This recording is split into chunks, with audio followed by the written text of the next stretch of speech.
سلام علیکم و رحمت الله و برکاته. برادران عزیز، این حال ما در حج قرار داریم. شاید که بین یومیم پستر با فکرم هیچ چند قایم این قاعه که دارش استوری دمین خلاص گپ که رازی برای کم نقدش 2 متر 5 ما 1.70 نه 1.80 ان شاء الله که چی گفتنی هست اونجا؟ ما گفتم که ما گفتم باید تو دی جواب بدی. تمام شروع نکنید. رازی ما راست یا تارت نمیکنم. تراویح اومدیم. برادران عزیز ان شاء الله تماشا کنید. میگم امرسلینگ برادرانه ای. خیلی من بودم. اگه جای چیز نداره. یه بودم. اخیر باید داری ها؟ تو فادرم قدر دارو موندگی. خیلی پناهی. باز میبینیم. مثلا کی آیا قدر روزی یا گوزبالگی رو بازی میکنه یا نه؟ چند کیلویی؟ 113 کیلو و 107. خوبی نمیگیره نه؟ 107. باید برای خلی. خلاص که تماشا کنید اون بیارم. خب برای خلی. نه نکنسیون کافی این برای خودم میگم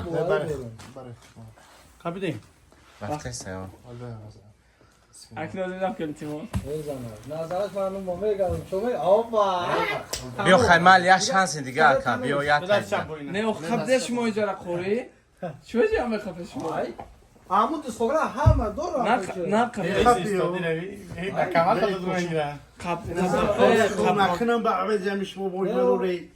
زدش تمام یا بور من دور بود نه جای گپایی که ای طرفی استویکا نیست. آه قرص خبیدن اینجا لغت کردم اینا بیا ایکون جوالیش بعد ایکون جوالیش مایلی دست شنیاک چخیل مونگیه نه دست هم جایست.